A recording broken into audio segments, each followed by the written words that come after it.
Good evening, everyone. Welcome to our webinar. We want to get started right at 7 o'clock. We know you've had a long day. So my name is Christina Kenton. I'm a perinatal consultant with the Champlain Maternal Newborn Regional Program, and I'm very pleased to be hosting tonight's webinar. So we're going to be focusing on anxiety. We are so thankful to be living and working on the traditional territory of the Algonquin Anishinaabe Nation, which is home to many diverse First Nations, Inuit, and Métis peoples. We recognize that Indigenous practices of health and well-being have been in place since time began and are maintained to this day. And yet there's still so much work to be done to honor Indigenous women's and families' pregnancy journeys and to bring reconciliation to healthcare in our region. So I invite us all to move forward with kindness, humility, and respect. And this month, June, is National Indigenous History Month, and June 21st is National Indigenous Peoples Day. So that's coming up very soon. And the visuals for both of these days and the month are similar. The sun is represented by the date June 21st, and it remains in the center to demonstrate the importance of these festivities. The First Nations, the Inuit, and Métis, as well as the four elements of nature, so that's earth, water, fire, and air, are represented by different symbols and colors. And so you'll see this with the multicolored smoke, and that reminds us of the spirituality, but also the colors of the rainbow. So this symbolizes inclusion and diversity of all First Nations, Inuit, and Métis communities and their members. So smoke is used in different ways by the three Indigenous groups in Canada. So sometimes it's to smoke fish and meat, or to burn sage and tobacco, or for sacred ceremonies and celebrations, but it's a significant symbol in Indigenous cultures. So I just wanted to mention that today, and hopefully you'll be able to join some of the events that are happening. In terms of our presenters for tonight's webinar, we gave extensive bios at our first webinar in March, so you can look back at the recording. But we have Dr. Jasmine Gandhi, who's the medical director of the Perinatal Mental Health Program at the Ottawa Hospital, and she's an assistant professor at U Ottawa. So Jasmine is working with the Ottawa Birth and Wellness Center as well as CMNRP to implement a perinatal psychiatry access program for Ontario East region known as Ask Masi. And Beth is the program manager for the Ask Masi program. Within my portfolio at CMNRP, I have perinatal substance use, mental health, and addictions health.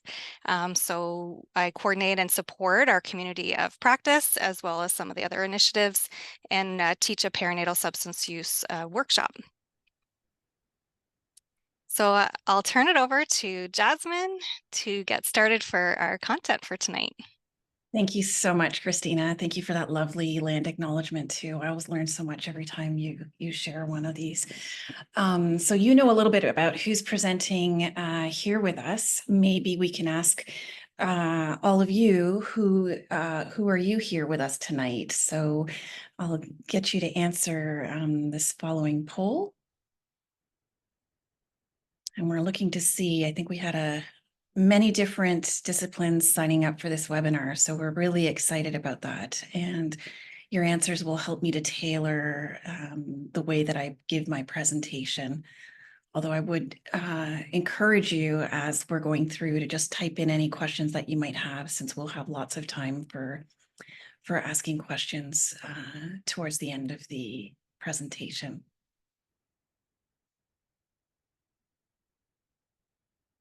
So I'm seeing we have a lot of nurses here, a midwife, a social worker, a physician. I don't know if we are getting more responses yet. We have a doula and a researcher and a couple of others as well at the bottom. Thank you. Thank you, Beth. Yes. Gosh, there were a lot of options. I didn't even scroll down there. Okay, terrific. Well, thanks everybody for coming out tonight, and especially in this heat wave and taking time out of your evening to talk about anxiety with us, perinatal anxiety. So just in terms of disclosures, we are funded by a Daymark Foundation grant, which is unrestricted and for the purposes of disseminating perinatal education. Today's learning objectives, we had hoped to describe the prevalence and impact of anxiety in the perinatal period, to talk about a step care approach to managing anxiety and list at least, well, we have many, many resources, but to share with you along the continuum of step care, to describe the basic management and prescribing principles for anxiety in the perinatal period, including the risks and benefits of treatment versus no treatment, and to identify red flags of anxiety and how to ask Masi when additional support is needed. So before I go any further, I'd just like to get a sense from our participants here today. How confident are you in identifying anxiety disorders, concerns of anxiety with your patients and clients? And then after that, how confident do you feel in actually supporting your patients and clients with anxiety?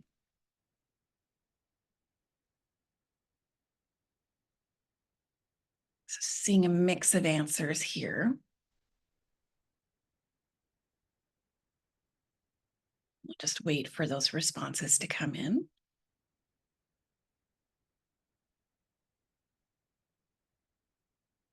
And we're at 81% participation. And we've got most of the gang here is somewhat confident in identifying concerns and somewhat confident in supporting patients and clients with anxiety.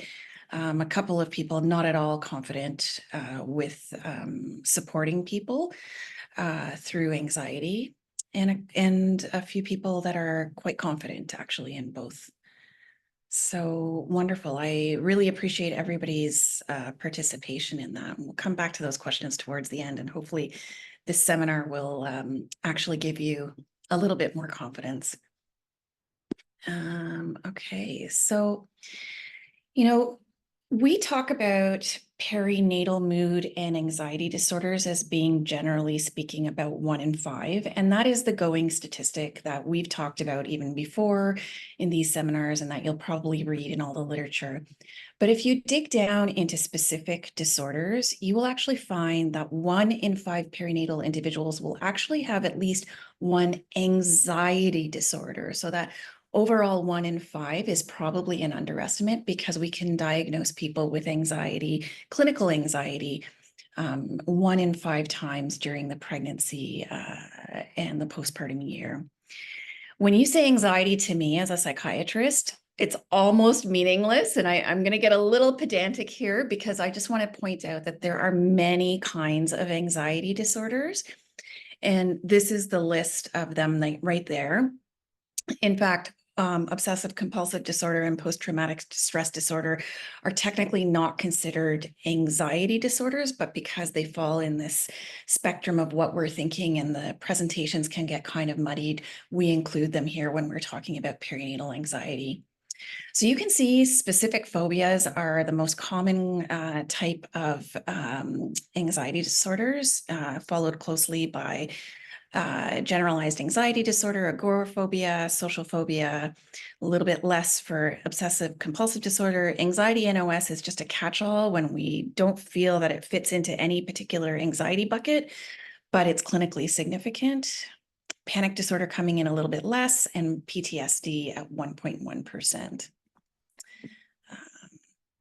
And so if we break that down a little bit further into what's happening during pregnancy and what's happening during the postpartum, we see that there's a little bit of a breakdown where generalized anxiety disorder will go up a little bit in the postpartum. Agoraphobia, that fear of going outside, will actually decrease, kind of because you have to go outside with a baby. You have no choice but to get their vaccinations and their immunizations. And then, panic disorder may go up a little bit. And I think people might be surprised to see that PTSD might go down. And we can talk a little bit about that, why that is. I think the one thing to remember is that if you're diagnosing clinical anxiety, there is a reasonable possibility that that person actually has 2 different anxiety disorders. And when you're noticing anxiety in the pregnancy, it's a strong predictor of having postpartum depression. So something important to keep in mind. Let me go through those individual anxiety disorders so that you have a sense of what I'm talking about. Specific phobia, which was the most common anxiety disorder, refers to at least 6 months of marked persistent fear anxiety about a specific situation or object. So outside of the perinatal period, we might think of like a fear of spiders or a fear of heights. Where if you're in that situation or you're encountering a spider, it will almost always trigger an out of proportion response to the actual danger that you're in. And so people avoid this situation or the object. And it causes significant impact because they will actually change their behavior to accommodate it.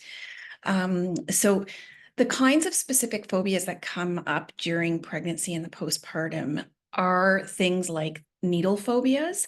And so if you're looking for people that are maybe avoiding their lab work, this might be an impact. And we need to really monitor the actual health outcomes of that mother and baby dyad if they're not doing the requisite lab work. Another thing we see clinically actually quite often is emetophobia, or that fear of vomiting.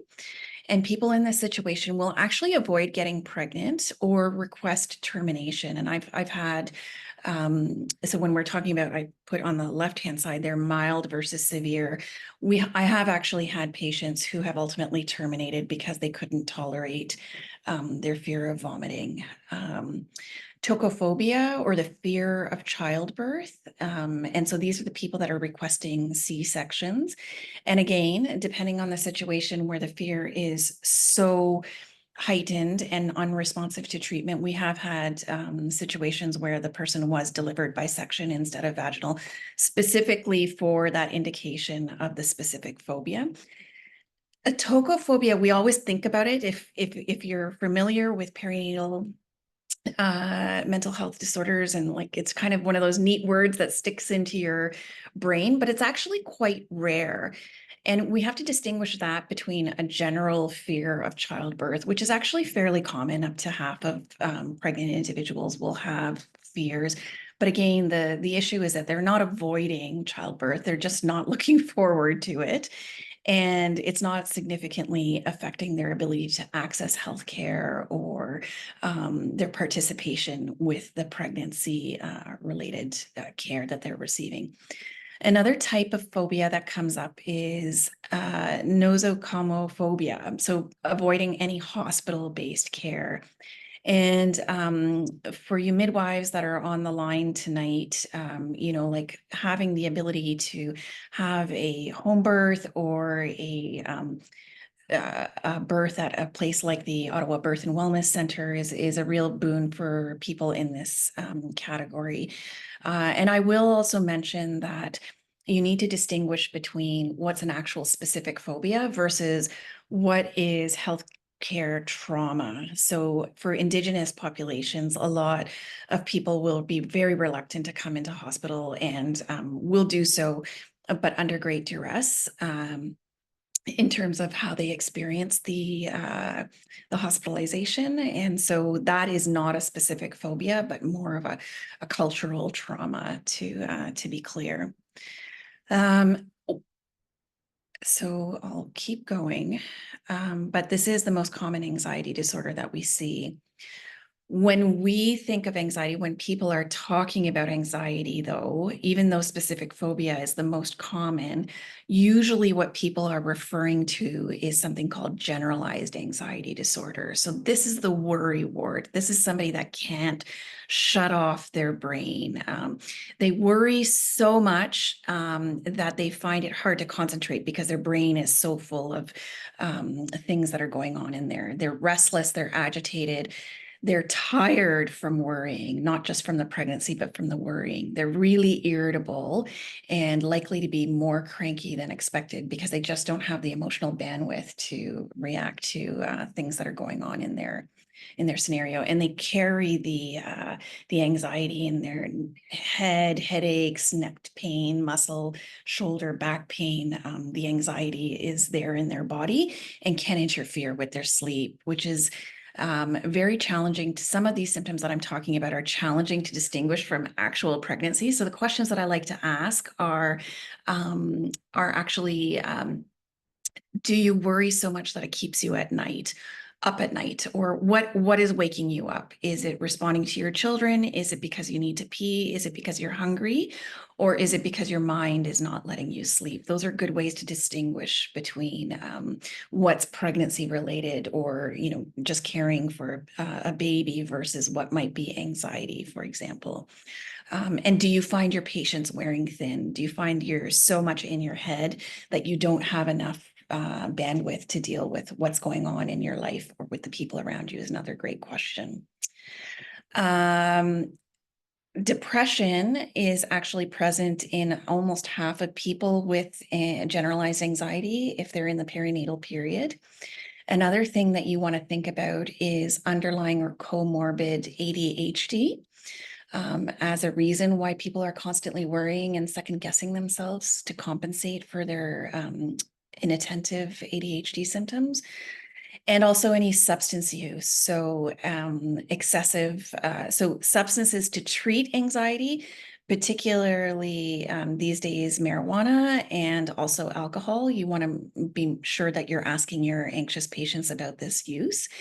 And then also caffeine, excessive substances that are actually causing anxiety. So what is their caffeine intake on a regular basis? You want to make sure that that's not actually precipitating the anxiety.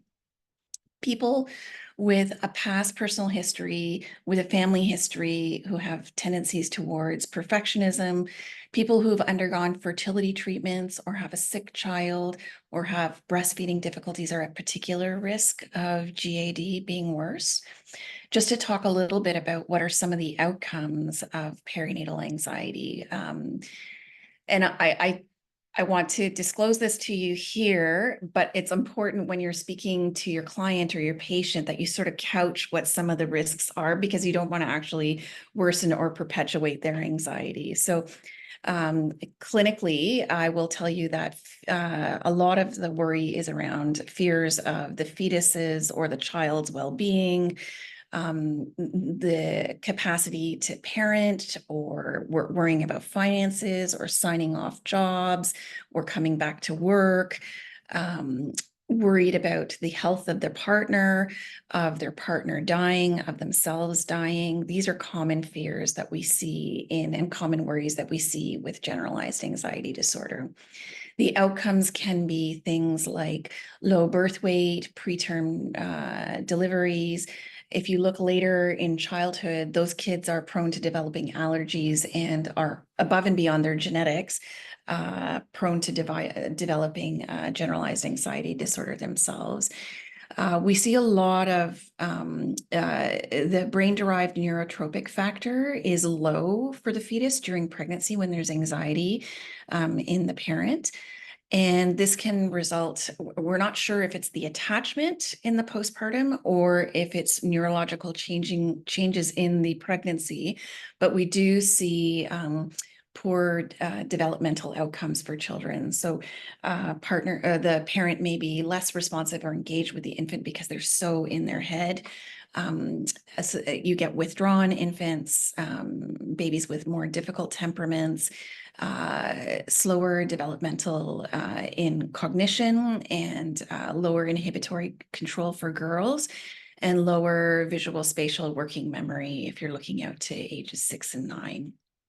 The parents, the pregnant individual or postpartum individual with anxiety may also impact their sexuality. So having fear of sex or avoidance of sex related to making sure that they're fully healed, and what is the impact of this of sexual intercourse on their pregnancy or in their postpartum healing. They may also have a negative body image, which is above and beyond sort of normative sessions. I will just give you a brief example from my population of people with generalized anxiety disorder. It can be crippling. I think it's important to remember that we think of it as just anxiety, but GAD is probably more acutely crippling and harder to understand from a care provider's perspective, from a family member's perspective than, say, clinical depression, because this person is on and they are just on too much, and you want to tell them to relax, but they can't actually relax. And so because they're doing so much to address their anxiety, it's hard to think of them as sick. And because they're so intrusive with their management of their anxiety, it's very easy to back up from them. So some of the calls that we receive for Ask Masi, for example, are about managing anxiety and the toll that it takes on the care provider. So just remember that it's okay for you to draw boundaries and draw limits when you're dealing with a very anxious person. And there isn't a quick fix. As much as your patient would want the quick fix, the fix is there, very treatable, but it's coming and it's going to take weeks or months. And sometimes your patient won't be able to hear that. It might be the family member that needs to hear that. So we had talked in the last webinar, which the YouTube link is there if you need it, that the GAD-7 is the recommended screening tool, and we suggest again that you use it at intake whenever that is with your client. So if you see them in pregnancy or in postpartum, whenever it is the first one that you see, to do that screen. And then again, if you're seeing them at between 26 and 28 weeks gestation, and again at the 6 weeks postpartum mark. And just to remind you that a score of 5 to 9 indicates a mild anxiety disorder. And we'll go into some examples of psychosocial supports that you could use. You may want to rescreen them in a couple of weeks after that. 10 to 14 would be a moderate score where you might want to start a psychological intervention, and a score over 15 would require additional specialized services and perhaps prescription. Okay. So let's go on to talk about another anxiety disorder, which I don't think gets enough airtime, and that is OCD, obsessive compulsive disorder.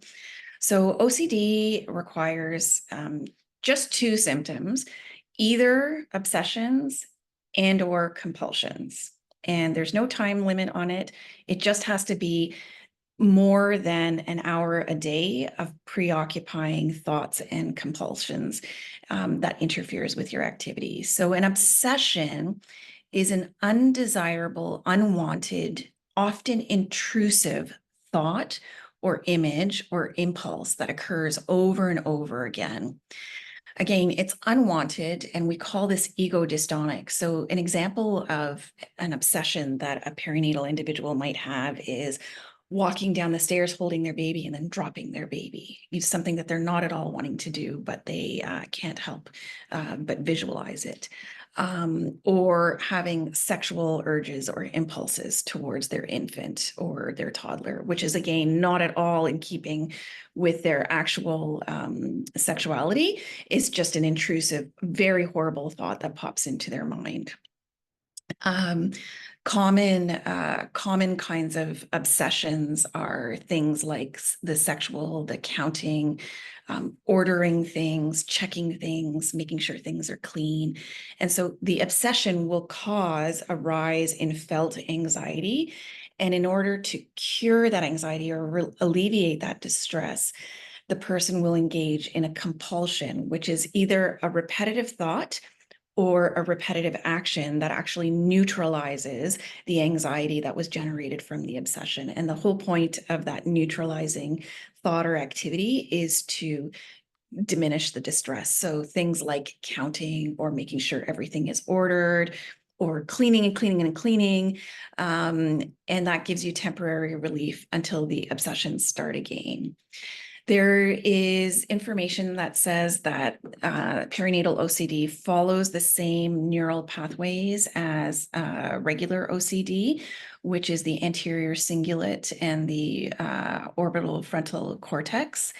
And so one way that I like to explain it to women is that, you know, Mother Nature wants you to be a little bit more obsessive when you're pregnant. So you need to, like, oh, is that milk bad? Or when was the last time I checked your diaper?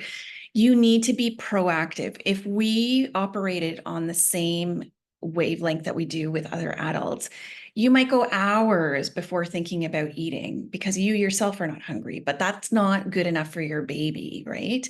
They might be dehydrated by the time you need your next meal.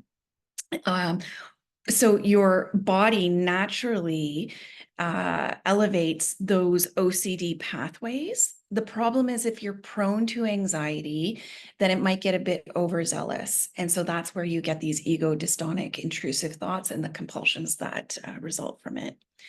OCD can be quite impairing. Some of my sickest patients are the ones with OCD. And it's very treatable, and we'll come to this later when we talk about treatments, you need to be aggressive with perinatal OCD, and you may need to engage specialist supports for this particular diagnosis. So very, like not as common, but really highly symptomatic. These are the people that are also going to show up into the emergency room and saying that they are wanting to kill their baby. And when you're assessing that homicidal ideation, the main factor to identify is that it's not it's ego dystonic homicidal ideation. So it is disturbing and awful to them that they've had this thought of hurting their child. And that's not at all what they want. And that's why they're coming to the emergency room. The person with true homicidal ideation is unlikely to come to the emergency room themselves. It'll be concerned family members that bring them in. And they will often have some psychotic features, and they won't see this like they will see their thoughts of wanting to harm their child as somehow logical within their framework, like they're trying to rid their baby of the demon inside. And so it makes sense to hurt their baby and cut that demon out, as an extreme example.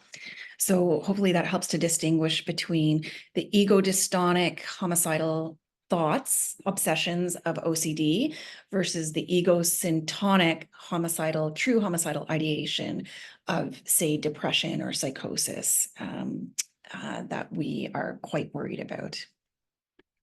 Okay. And then I'm going to talk quickly about PTSD. So I've only highlighted a couple of the disorders out of all that list that I showed you in the first few slides, because I wanted to make sure that there's some familiarity with some of these diagnoses that are maybe more prevalent, but can certainly speak to the other ones during the question period. So to diagnose PTSD, you need to have had a stressor where you felt like your life was in danger, or somebody close to you, such as your child or your baby or your fetus, was in danger. And you get re-experiencing symptoms like intrusive thoughts, like flashbacks or nightmares when you're sleeping. You may avoid things that trigger memories. Your mood is actually, you try to keep your mood numb, so neither activated nor deactivated, because any experience of emotion might actually trigger you've locked this trauma into a nice, neat little box. And if you feel extreme emotions in any way, the box might get unlocked. When the box is unlocked, there's a lot of hyperactive arousal, like panic attacks potentially, or feeling startled when you hear loud noises, or overreacting emotionally to things. You may use substances to medicate that. Technically, to be diagnosed with PTSD, there needs to be at least 6 months worth of symptoms, and they need to actually impair your function.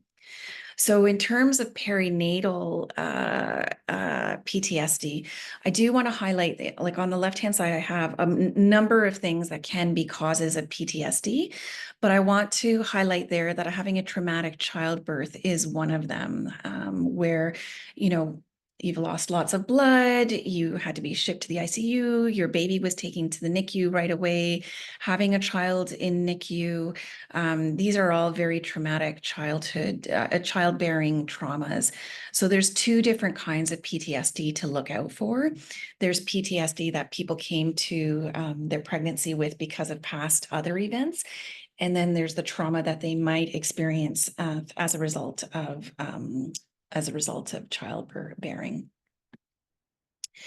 PTSD, when you're looking clinically at this, there's a couple of diagnoses that I think are important to highlight. So there's PTSD, which is an isolated traumatic event. There's some relative stability. That person before that traumatic event probably had a mature coping mechanism, and what threatens their psychological well-being and can potentially trigger even psychotic symptoms is the threat of that trauma. Their sense of self is not too bad or intact, and their emotional dysregulation is relatively stable. I think we want to contrast that with chronic PTSD. So that's a word that you might be hearing more often. Chronic PTSD is like that small t trauma that happens many times over long periods. For example, childhood abuse. And that person's interpersonal style would fluctuate, but mostly be avoidant. They may use immature defenses, they may use mature defenses, but because it's been over a prolonged period of time, there's some psychological wearing down of how they present. They don't have a good sense of self, and emotional dysregulation can be a trigger for anger, interpersonal conflict, or substance use. And then the third diagnostic entity to consider when you're dealing with this group of people is borderline personality disorder. So that's where the trauma, if you will, is that there was emotional invalidation when people were growing up. And so they have a style of pervasive, unstable relationships because that was the template that they had. They use immature defenses because they were never given the role modeling or the psychological, the emotional support to develop mature coping mechanisms. And what triggers real recurrence is that threat of abandonment rather than the trauma itself. And I think that CMNRP is giving a whole other webinar on BPD in the next couple of weeks with Dr. Valerie Giroux, I think the 27th, I believe. So I'll leave it at that, but just to consider that all of these may be part of your diagnosis when you're looking at PTSD. Okay, and I did talk about this last time, but just briefly, there is a screening tool that you can use called the PCL5, and the cutoff score for this, if there is probable PTSD, is 31 to 33, and you can actually use it to make a provisional DSM-5 diagnosis of PTSD. So I'll hand it back to Christina to talk about stepped care. Perfect. Thank you so much. We've got Catherine working hard in the background here with all the tech. So thanks, Catherine, for all of that. And what an amazing overview, Jasmine. I don't think I've heard in such great detail some of those really relevant examples about how to differentiate just various aspects of these anxiety disorders. So thank you. I'll have to listen to this recording again. What I wanted to just mention again is some of the work that we're doing through our perinatal mental health community of practice. And last webinar, I spent a little bit more time talking about stepped care. And this is kind of what we're doing with our members in the community of practice to kind of create a framework that would be useful for the work that everyone's doing. And we've kind of wanted to reorganize stepped care in a bit of a fan with the family at the center, with the pregnant person or the postpartum parenting person at the center. And then there's a variety of services that might be available depending on the level of mental health severity. So you can see that it ranges from like one level, education information seeking, that everybody would benefit from during pregnancy. And then on the very far right would be very, very few would need acute and crisis care, but obviously it's super urgent and people need to seek those services immediately. So in the middle, we have a whole other range of services that might be beneficial to the person. And again, we need to spend time, what would be acceptable and appropriate to that person. So at the bottom, as we're talking about it, it's like we can't even sometimes get to mental health without considering everything else that's happening in people's lives. So our members of the community of practice have spent a lot of time talking about some of the social determinants of health. Now there's only 4 listed on the bottom, but we're talking about like the foundation of people's lives.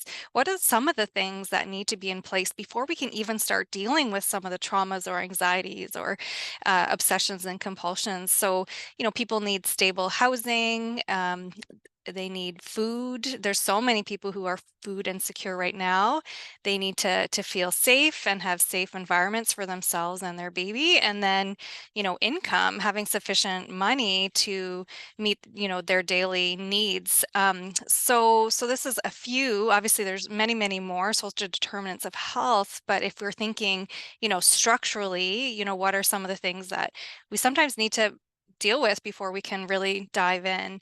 And our social workers and other professionals can be so helpful in terms of managing those aspects as clinicians focus on the clinical and healthcare that they're so amazing at.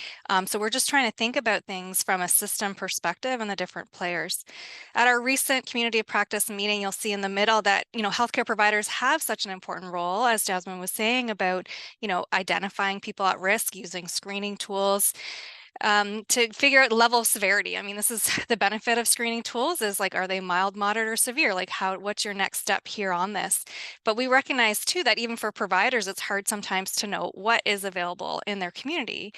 And where can you refer? So this is why programs like Ask Masi is amazing, because Beth is working so hard to like keep track of what's available in a variety of communities, not just the Ontario East region, but in other areas as well. So this is the latest version of the framework. We welcome your feedback about some of the wording. I guess we're trying to be a little bit consistent about buckets of service. But I'll turn it over to Beth now, because she is going to give us some specific examples of the different levels. Thank you. Yeah. So this is a good exercise for me as well, just taking a lot of looking at the resources that we've gathered for Ask Masi that we're always happy to share if anyone reaches out about a situation or a question. And I did my best to sort of see how some of these resources for anxiety might fit into some of these buckets. So I'm going to walk through and give an example for sort of 1 or 2 for each petal. And then I wanted to highlight that Jasmine is going to come back later and speak. And she's actually going to she's got a great chart that kind of indicates which type of petals you may consider, or those different steps that may be appropriate for the situation that you're maybe looking at with your client or patient. But to give you these examples, this is one. So informational self-help. I think the one thing we all know is that it's not hard to go online and Google. So there's no shortage of information that's out there on the internet, but what we really want for our clients and patients are, high quality, good evidence that we can share with them and feel confident about. So we are trying to gather that. So one example is there's actually a perinatal anxiety research lab at UBC. So on their website, there are definitely places where patients and clients can go with links to resources. There are research opportunities. They have materials that healthcare providers can also share. So it's kind of a treasure trove of things really specific to this topic. So I wanted to make sure we mentioned that one for you. And then the next one is peer support. And these are, again, just a couple of examples. There are other examples that we have in our database, but some local. The first one is local. Mothercraft Ottawa, they have a postpartum support group. not just specific for anxiety, but it's certainly one of the reasons why somebody may want to be participating in that. And the same is for the Perinatal Wellbeing Ontario group peer support program as well. So I've just given you 2 examples, but Postpartum Support International has these groups. There are others, and so you can always reach out to us for different examples, and sometimes they're have some specific groups in mind. And then the next one would be psychoeducational workshops. So I've chosen one here again, that's offered by Family Services Ottawa. There is a cost to this one, I believe, but they do certainly, I think, take into account somebody's income, and it's Beyond the Baby Blues. And I won't read out the entire description, but there are others as well. I think Jillian's on this call. There's a program offered or workshop through Carlington, so there are others. But sure, the next one that I was going to give an example on would be guided self-help. So there's one that I really like. It's getting to be, 10 years old now, and there's an equivalent one for depression, but it's a book. The one on the left is Coping with Anxiety During Pregnancy and Following the Birth. It's also from BC, and it's actually meant that healthcare providers as well could sort of walk through or work through some of those sections with their client or patient, and that person could sort of do that again on their own. They have different plans within the booklet, and kind of walking through, some explanations of what's going on. And it is CBT based. And then the one on the right, I like to include, it's not specific for the perinatal population, but Anxiety Canada does have this free app. And again, it is really then individualized for the person, and it's, kind of technology based, but it's free and available to anybody. So I wanted to include that one as well. And then the next one is structured therapy. So I included an example of a group, but certainly we have information, and sometimes it would be very appropriate to consider individual therapy as well. But the one I've just chosen to highlight is through Queen's University, and it's a 6-week perinatal CBT group. So they've just, I think, had a spring session, and their website indicates when they run the next one. It is currently virtual, and this one does have a cost with it as well, I believe. But again, I'm just trying to give you examples of some of the things that are out there for people. Then this next one, I don't think this will be new information for most of the folks who are on the call here in Ottawa, but it just kind of highlights the fact that we do have the MAFO Perinatal Psychiatry Clinic, and we do have the TOH Perinatal Mental Health Program. They do have clearly admission criteria, and not everybody will have the same type of access, but those are 2 programs that do exist here for specialist perinatal psychiatric support and care. And then the last sort of component includes acute and crisis care. There are a variety of numbers that have been in existence, but the one that I'm really trying to make sure people know about now is 988, and that's Canada's Suicide Crisis Helpline. My understanding, and others may even Jasmine may want to jump in, is that, this would, I think, also link people to other appropriate crisis care services, depending on a person's location. But the nice, short, easy number 988 is now something that's available across Canada for people. So I am trying to also let people know about that. And I think that might be one of the last ones that I'm going to speak to today.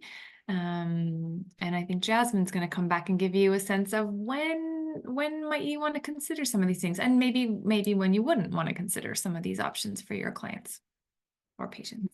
That's just to confirm that, yes, the 988 is linked to things like the crisis center. So like if you have the crisis line and you want to give that number out, that's wonderful. Or if you need that number, just call Ask Masi and we'll give it to you. But they're all interconnected in the back. So if your client does call 988, they will get connected to the right resource. So yeah, sometimes it's hard to see with all these, like that wonderful fan that Christina talked about and the examples that Beth gave. Okay, if I've got a person with, say, OCD or GAD, what do I give to that particular person? I highlighted some of these, not the entire fan, on the left-hand side, and across the top went through the different diagnoses. I almost can't imagine a single person that wouldn't benefit from self-help unless they were acutely psychotic and or cognitively impaired to the point where they weren't able to actually focus and utilize. But certainly with these diagnoses, if they weren't the most severe, then self-help would almost benefit every single person. Peer support is a really useful intervention that is so well evidenced and so effective. I would just, caution that people with a fear, so social phobia is that fear of being around people, fear of being judged, and agoraphobia is that fear of going outside. They may prefer virtual or phone type peer support rather than meeting in person or being sort of on display for a whole circle of people. And to remember that peer support is usually generalized and they're not doing sort of like diagnosis or screening intake. Well, they're doing screening intakes, but they're not doing diagnosis. So that if you do have somebody with PTSD, that you want to make sure that they're going, excuse me, that they're going to a trauma-informed setting. So is peer support for PTSD specifically, but it may not be the right venue to be doing full on like group that's indiscriminate because it can actually trigger more trauma. Guided self-help exists, but again, I would, direct you to the one that's specifically indicated for PTSD or for OCD because they're quite specific. In terms of structured therapy, so just very briefly, there's lots of different kinds of psychotherapy out there. And when we think psychotherapy is more than general counseling. There's actually rhyme and reason underlying each model. So there's three models that I've highlighted here: cognitive behavioral therapy. And the basic premise, the way that CBT works, is for anxiety, your brain thinks anxious thoughts, guilt or worry or fear of something like an irrational fear. Those thoughts precipitate a body reaction. So you have body symptoms, and that reinforces the thoughts. And so the work of CBT is to understand and break it down into micro little pieces of like, what is that thought process that takes you from 0 to 100 when you're triggered with something that's not like you're overreacting to something beyond the proportion of the danger it actually presents. So the CBT kind of helps you to work back that framework. And once you've broken it down into little pieces, try tackling one piece at a time. So by the time you're done CBT, you have a restructured cognitive framework that is a little bit more balanced and helps you to approach previously anxiety-provoking situations.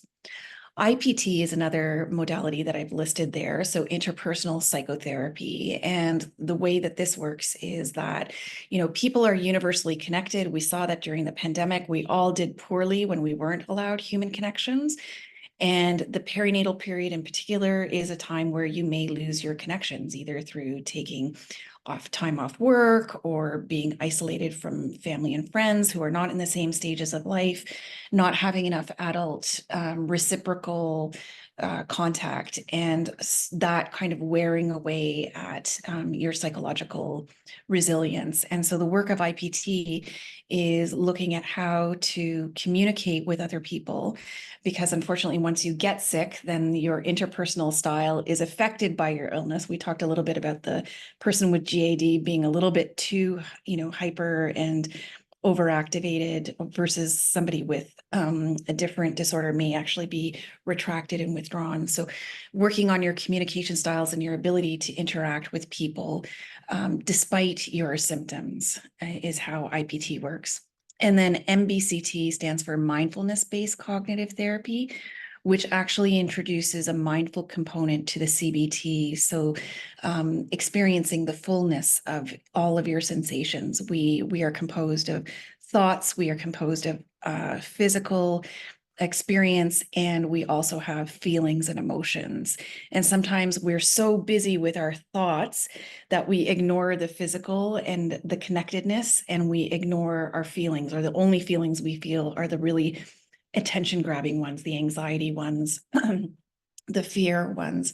And so mindfulness is helping to bring us back so that we can experience all the three ways of being more fully, and therefore lessening the impact of those red alert thoughts and those high siren feelings like anxiety.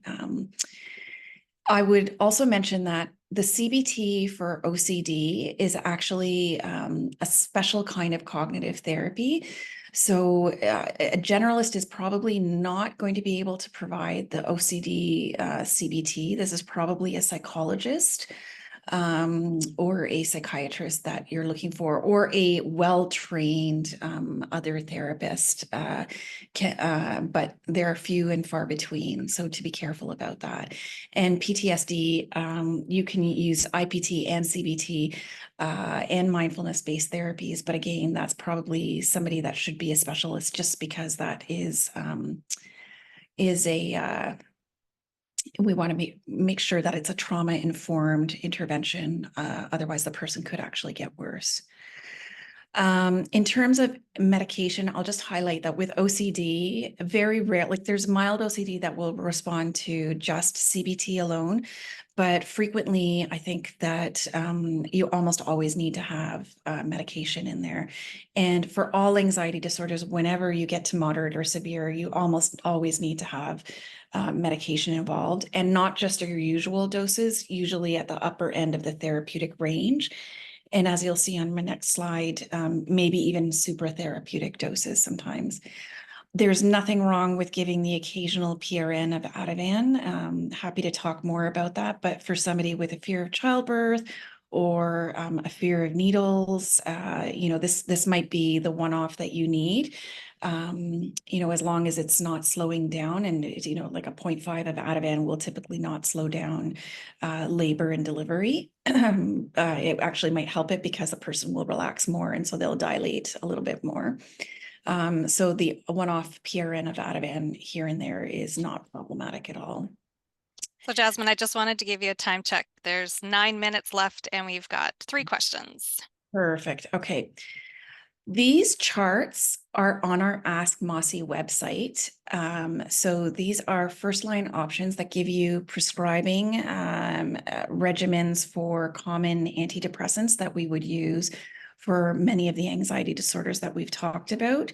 Something to highlight here again is that we would probably need the higher range of therapeutic. And also there can be interactions with domperidone, which is QTC prolonging, especially if you're using a medication like Cipralex. So you'd want to monitor the ECG there. And then in terms of second line treatments, here's a quick table that you can refer to. Again, that's on our Ask Masi website. For any of the SNRIs like duloxetine and venlafaxine, we also want to monitor blood pressure, particularly maybe not a great choice if you've got gestational hypertension. I will bring it back to Beth to talk about Ask Masi. I don't think I'll take much time on this because most people have heard this spiel, but on the next slide, if somebody wants to just go to that one, I do just kind of want to give you a sense of how Ask Masi would work. Sorry, Beth, I'm going to interrupt you. I'm not hearing you quite as well all of a sudden. I don't know if that's just me. I'm going to try this way. How's that? It's a little bit better. Oh dear. Okay. Well, I'll do my best, but I won't take too much time. Is that okay? Yep. Okay. I really just wanted to give people a very concrete example of how this could work in practice. So we have had a number of calls about clients or patients with anxiety. An example was a patient in her mid-30s. It's her first baby, 2 months postpartum, had a history of generalized anxiety disorder and was experiencing quite increased anxiety. And we actually received calls about this patient from 2 different healthcare providers, because I think also this patient's anxiety was leading her to reach out and contact a number of her care team, and then they were contacting us. So just again, to give that sense of the types of things that we would have talked about and resources we gave, these care providers had a chat with me, with Jasmine. We ended up providing the name of a specific psychologist. We gave some information around circle of security based on what we learned about this patient. Jasmine gave some information around medication. So the ultimate sort of recommendation to maybe increase one of her medications, and also a recommendation to add a different medication. And then also just gave some other suggestions for things that this patient could do that weren't even really necessarily structured or medical in nature, but maybe what you'd consider even social prescribing, encouraging her to go to the library times. And these were based on the specific things that we learned about that particular patient. So that just gives you an example of what an Ask Masi call may be able to support you with when you have a particular client or patient. That's all that I will say, because I know we want time for questions and polls. Yes. Oh my gosh, I love hearing the specific examples of callers for the program and the service. So thank you for that example. Earlier in the webinar, there was some questions about the thoughts of killing a baby. And so someone had asked, does CAS need to be involved for OCD when a woman is thinking about killing her baby? So Jasmine, do you have your answer there? Or do you want me to read it out? I do, yeah. So, and all of the 3 unanswered questions are circling around that. So no, absolutely not. So, and that's the importance to realize what is OCD versus what is true homicidal ideation. So if it's a intrusive thought of harming child, that is not at all what that woman or that mother or that parent wants to do, and they're horrified, they're absolutely mortified by the fact that they've had that thought. That is what we call ego dystonic, and that is a symptom of OCD, an obsession. And that is not a person that needs to go to Emerge, but that's a person that wants to go to Emerge because they're caught in the hamster wheel. In OCD, they're just caught in the hamster wheel of like, oh my God, and they're constantly having these recurrent thoughts. So no, these people do not need children's aid involvement. They do not need to go to the emergency room. And I think that there's another question about so there's one about a lactation consultant, a nurse, so where, who, when would the nurse lactation consultant refer patients with intrusive thoughts? And then I guess the second part of that is, how do I determine if an ER visit is needed versus primary care walk-in clinic?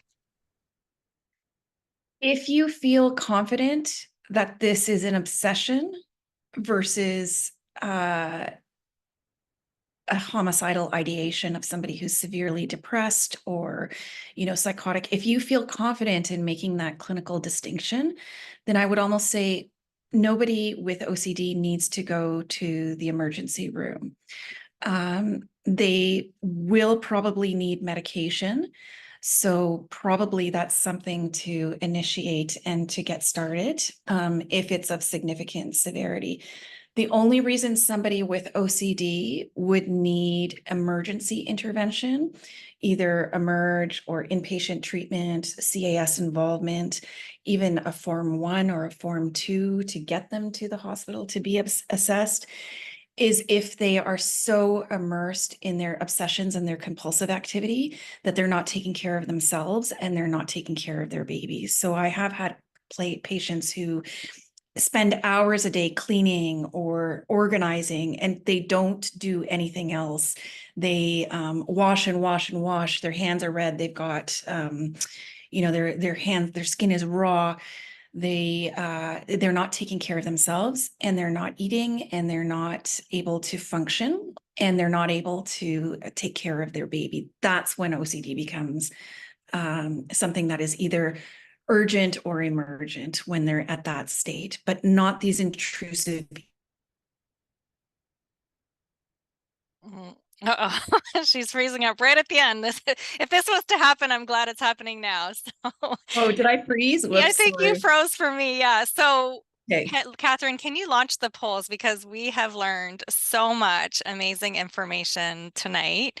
And we're going to ask that question again about confidence. So, after this webinar, how confident are you feeling in terms of identifying concerns about anxiety? And then the second question is, how confident do you feel in supporting your patients and clients with anxiety? And while people are answering those polls, I just wanted to mention that Jillian Zolos did confirm that at Carlington Community Health Center here in Ottawa, they do in fact have a 4-week managing anxiety program for new, now I just lost, for new and expecting parents. So it's called MAP, M-A-P, as part of their free perinatal parent support program. So you can look at the Carlington Community Health Center for more information. In terms of the results of this confidence question, 83% feel very confident and 17% feel somewhat confident in terms of identifying. And then supporting clients, 64% very confident, 27% somewhat confident, and 9% not at all confident. So thank you so much, everybody, for your questions and sharing your perspective there. And we have one last poll. I'm getting there. Sorry. I'm coming. And for those of you who are still wanting to increase your confidence, don't hesitate to ask us. That little QR code there, if you scan it, it'll put the contact right into your phone. Yeah, that's so, I love that. So relevant. And so this last question, after this webinar, do you plan to make adjustments to your current practice? So this one, you can select multiple options if it's relevant. I plan to ask patients and clients about symptoms of anxiety. I plan to use screening tools. I will use a stepped approach to care when planning interventions. I will contact Ask Masi with questions or for information, or I do not plan to make any changes to my practice at this time. And other, although we won't know what your other is.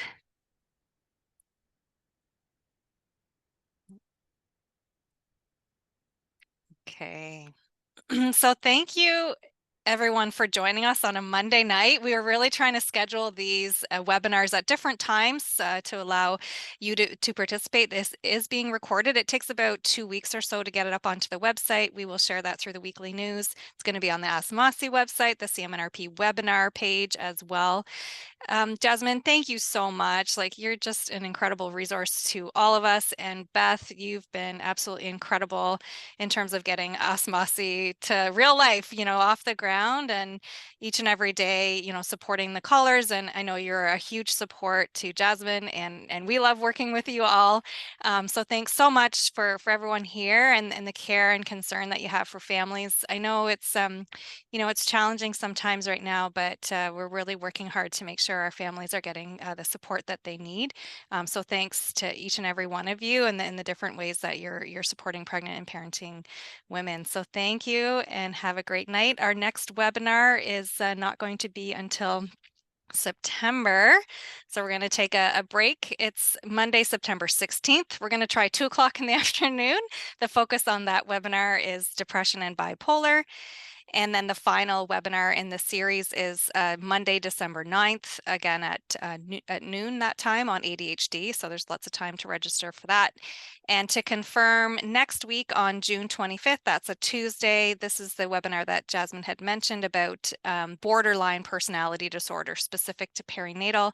That's going to be presented by Dr. Valerie Giroux. So thank you, everybody, and have a great night. Thanks, everybody. Thank you, CMNRP, Christina, and Catherine in the background. Yes, thank you for hosting this as well. We really appreciate it. And thanks to everyone who attended.